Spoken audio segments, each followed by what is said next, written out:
Hi Libra, welcome to your general weekly reading for the 22nd of August. It is general, take what resonates, leave what doesn't. Let's get to it. Seven of Wands, the Lighthouse card. You know, people are sort of crashing against you and you're just there doing your own thing, just flashing away.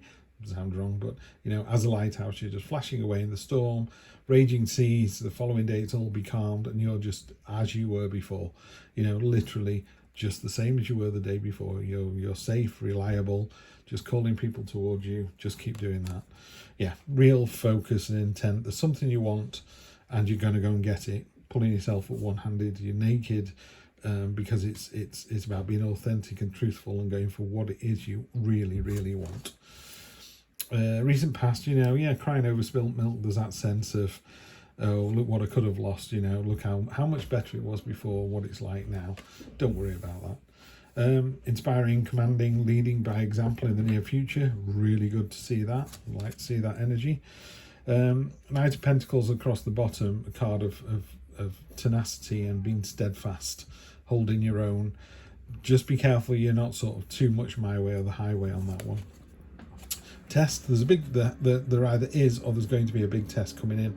It's called the Crucible card, you know, and this is, you know, other people are failing, they're falling by the wayside, they can't do what you do, but it's a successful test that you pass. Just keep going, that's all you need to do, you're almost there, just keep going. And other people see the same thing, you know, you're brash, you're courageous. She doesn't have a sword. The Knight of Swords has got two swords. Did he take one off her or did she hand it to him? But she's just got a shield. She just bashes away into any situation. Doesn't need a sword. She's not aggressive. Just going, here I am, bull in a china shop.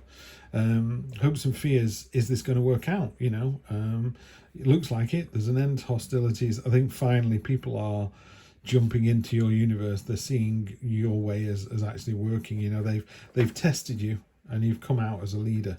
You know, they've really pushed you, and you've stood up to it. Just be careful that after all of that you don't just sink into the status quo of going, well, this is what, you know, this is where we're at now. It's been such a fight to get to level 3. I'm just going to stay at level 3 for a week or 2 weeks or 3 weeks or a year. Nothing wrong with that. I would just temper that with, okay, maybe pause a little bit. So it's almost like you're climbing up a mountain, you're climbing up Everest and you get to base camp, and then you get to base camp 2 or base camp 3, or does it go 3, 2, 1? I don't know. I think it's base camp 1. Then you stay there for a couple of weeks to acclimatise, or a couple of days. Then you go to base camp 2.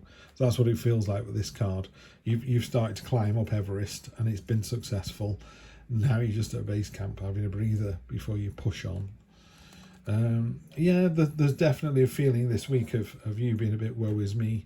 Just be careful of that energy. It is a card of lack and it is a short-term card though. What I would say is, you know, just really concentrate on the good days. If you're having a good day, really soak it up and suck the marrow out of the good days. Really enjoy them. So if you do get a day that's less optimal, you can just kind of go, oh well, it wasn't brilliant, but could have been a lot worse. And just keep thinking that, I think. I'm just going to clarify. It's nice, easy reading, this one. I thought it would be. Yeah, completely in tune with your emotions. The strength to change what you can and the wisdom to live with what you can't change. You know, I can't remember the actual thing, but that kind of, what can you change, what can't you change? So yeah, just keep keeping on, I think. Page of Pentacles. I'm trying to think what the Page of Pentacles looks like in this deck. No, it's Page of Wands. Let me just check. I'm just going to check with a quick one. My mind's gone blank here. Talk amongst yourselves for a minute. Page of Pentacles. Here we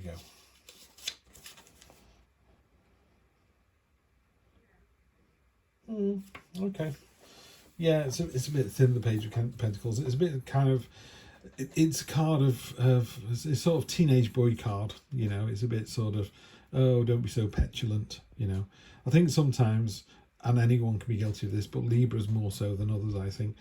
We're great when it's going our way and we're less great when it's not, you know. So if everything's going swimmingly, it's lovely. When it's not, we can pout a little bit. So just ease off on the pouting this week, I would say. Yeah, and there's still lots and lots of choices coming in. I get that feeling as well. I think my analogy about base camp is great, but it's almost like you're at the base camp of a group of mountains, and then you can decide which one to climb up, and they've all got things going for them. In fact, there's even an opportunity to come back down again and go, do you know what, I've gone far enough, you know, I don't need to climb any more mountains, this is it. So that's where the reading ends for me. I think just you're at base camp, take a breather and get ready to push on to the next one, but I think it's going to be as tough as it ever has been. All right, Libra, I will see you next week for more of the same. Take care.